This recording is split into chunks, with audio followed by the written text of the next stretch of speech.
So there's a lot to talk about today, but it looks like Trump's negotiations are actually making it worse as far as the statistically looking at the number of drones and bombings and other things in Ukraine. It is Sunday, April 13th, 2025. My name is Darren Gerdes. I'm just a professor just trying to provide context for you in the war in Ukraine. Let's look at this. We'll start here, 1,220 Russians off the battlefield. That's reasonably low. If we look at the chart here, that leads us to 1,325 as an average. The fourth highest was 1,354. Last month was 1,328, and this has been steadily dropping for the last few days. But we'll see what happens over the next few weeks to see if that's going to go up or down. We know an offensive's coming. We just don't know exactly when. 12 tanks, 33 armored fighting vehicles, 71 artillery systems. That's pretty high for the artillery systems, and 143 vehicles and fuel tanks. When that offensive comes, I mean, I just keep seeing numbers of 100 plus of vehicles and fuel tanks day over day. It's going to be hard for them to mass the forces necessary to complete this offensive. Okay, at night, Russia launched 55 Shahed drones, of which 43 downed and 12 were lost in location without negative consequences. That's pretty much all of them. I did see this footage from Kharkiv where a kindergarten was struck by a drone. Fortunately, there were no victims known. There is damage to several buildings, but that's pretty much it. In Kherson, not so lucky. In Kherson, a drone dropped explosives on an 86-year-old woman. This is what the Russians do. I mean, they're doing this regularly, and the world's not crying out. Easter is just around the corner. Today, Ukrainian Orthodox and Greek Catholics celebrate Willow Sunday, what we call Palm Sunday. Roman Catholics, Orthodox, Protestants, we all celebrate Palm Sunday in the United States. After the willow branches are blessed in church, people lightly tap friends, family, and passersby with the branches for strength, happiness, and health. Okay, so it's a little bit different, but on Palm Sunday, here's what's happened in Sumy. 24 people killed, including one child, 84 people injured, including 7 children. There was a Russian missile cluster Russian missile came through. It was a cluster munition, so it would maximize the damage. Most of the victims were in a trolley bus. So, yeah. A missile with cluster munitions used deliberately to kill as many civilians as possible. The strike on the city of Sumy was a conscious attack on civilians. There's no way around it. There was no military purpose. And they often say, well, we don't hit anything but military targets. They lie. I mean, they just lie about this. Volodymyr Zelensky says as of now, 31 people are known to have been killed in Sumy by the Russian ballistic missile strike. This wasn't overnight. This was like while it was, well, I mean, it could have been like but it seems like it happened during the day when it was already light.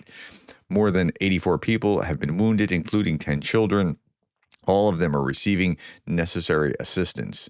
It's now the second month that Putin has been ignoring the U.S. proposal for a full and unconditional ceasefire. Unfortunately, they're in Moscow. They are convinced that they can keep killing with impunity. Action is needed to change the situation. Okay, we'll talk about that. Like what exactly has happened since Trump came into office and started negotiations? It's kind of gone up. I'll talk about that in just a moment. Russian woman sends her greetings to Ukrainians after Russians killed at least 21 and wounded 83.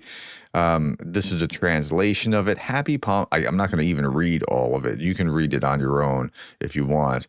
Happy Palm Sunday, Euro-fascists. Rejoice, crooked tooth freaks, that the Ukraino-Nazi children died in Sumy, grunting, and I can't even finish the rest of the sentence, in front of their parents. This is Russia. In this place in Russia I can't pronounce, Arkhangelsk. Maybe I did pronounce it. An unknown person set fire to 4 cars belonging to officials connected to Putin. We don't know why. Maybe they were drunk. Maybe it was something intentional. Reports also mentioned the alleged arson of a police station with the Molotov cocktail. Those things tend to be connected to resistance within Russia. Explosions in Russia overnight. A powerful explosion rocked Orenburg, followed by a massive fire at a thermal power plant.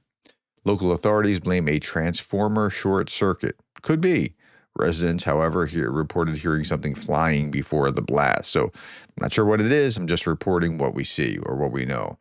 Finally, a fire likely occurred near Engels 2 Air Base, a military base home to Russian strategic bombers used for strikes against Ukraine. They could tell that from space, but we don't know what the origin is. Okay, now this is from the Institute for the Study of War. I thought this was interesting for, well, a couple of reasons. Okay, here, Russian officials have thus far refused to engage with or have outright rejected the U.S.-Ukrainian temporary ceasefire that U.S. Special Envoy for the Middle East, Steve Witkoff, presumably proposed to Russian President Vladimir Putin during a meeting on March 13th. So it's now April 13th, so we're now into a second month. Russian forces are likely delaying negotiations on a general ceasefire in order to continue making gains along the front line in Ukraine and continue devastating long-range strikes against the Ukrainian defense and industrial civilian areas in order to intimidate civilians and undermine Ukraine's ability to defend itself against future Russian aggression. Okay, now there was a chart included. I'm just showing you the top of the chart without showing you what's actually happened. You'll notice that there's this visible amping up here, and it's come down a little bit, but there's like this visible amping up from what was before. Don't worry about these bars here, right? These bars are just showing you when things happened. These like crooked bars. Okay. Something's changed. And so the blue is drone and the orange is missiles. And so you add the drones and the missiles and you see the total strikes. So what's gone on? Well, Jane Kiev was helpful about this, drawing a circle around it. Here's Trump is inaugurated. And then you start seeing this trend up. Here's Trump and Putin's first phone call and a bigger trend. U.S. Russian Saudi talks, and it continues that trend. And then U.S. and Ukraine and 30-day ceasefire contingent on Russian agreement. And you see another little spike after that. I'm okay. I'm not sure that we can say this, that statistically this is very clear that it's Trump that's causing, but certainly the peace talks have not dampened the temperature. It seems like things have spiked after the peace talks not gone down. Okay, let's look at the battlefield. In a cross direction, Ukrainian defenders have stopped 20 Russian assaults. That's the high, cross is usually the high water mark, which is why I use that. Then I saw this, Institute for the Study of War. Ukrainian forces recently advanced near Kharkiv, and Russian forces recently advanced in Sumy Oblast and near Toretsk and Pokrovsk. Okay, so that's helping us understand where the movement is on the battlefield. This is what Volchansk, Kharkiv, looks like. Absolutely nothing left. Once inhabited by 17,000 people. And it's just rubble. This is what the Ruski Mir does when it comes. 77th Air Mobile Brigade repelled a Russian mechanized attack, destroying a total of 5 tanks, including T-62 and T-72s. Okay. Rare cockpit footage of a Ukrainian MiG-29 Fulcrum engaging a Russian Shahed 136 drone. It's shooting at a drone. Okay, so here, look over in the left-hand side. You'll see the rocket. Yeah, there it goes. Here you go. There's another, should be coming in just a moment. There you go. There you go. Okay, I just thought you'd find that interesting. Japan, other news, Japan is working toward joining NATO's security assistance and training for Ukraine, the NSATU command in Germany.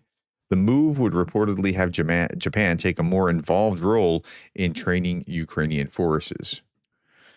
And here's a Lancet drone, a Russian Lancet drone that came hunting. The 28th Mechanized Brigade made it their prey. So there's the Lancet, and we see it here, and a FPV drone's going to come and destroy it. There we are. I don't know why this is satisfying. It's just good to see. Okay. Russian media, they're pushing fake videos on TikTok that show people partying in Kyiv. So we're going to see this video. I'm going to turn the sound down, but they're making it look like this is Ukraine and, you know, they're just partying. Well, why are they showing these kind of videos? Well, it's Okay, it's clear. Uh, Most of these clips are actually from Moscow or St. Petersburg, as evidence from the license plates and the Yandex taxis. But the goal of these campaigns is to reduce aid to Ukraine. Sure, after all, nothing's happening. They're just having a good time. They're out partying. So, all right. At the same time, we see that Russian propagandist Margarita Simonyan is saying that YouTube isn't an infection spreader and it must be banned completely. Well, sure, because you don't want, well, me and whatever else. I mean, you don't want anything that is not controlled by state media. But she goes nuts whenever people are talking about banning RT, which is kind of interesting to see. Okay, just a couple more things. Two stories of more Ukrainian children rescued from Russian-occupied territories. I'll just read one for the sake of time. 14-year-old Dennis spent 3 years under occupation without his father, who had fled earlier. The FSB interrogated him, searched his home, forced him into the Russian school curriculum. His school ran military training exercises where students learned to assemble and disassemble rifles. Dennis refused to participate, but he's now home. But that's what they're doing. They're doing that for a reason, because they're training that next generation to be good Russians and learn military exercises in high school.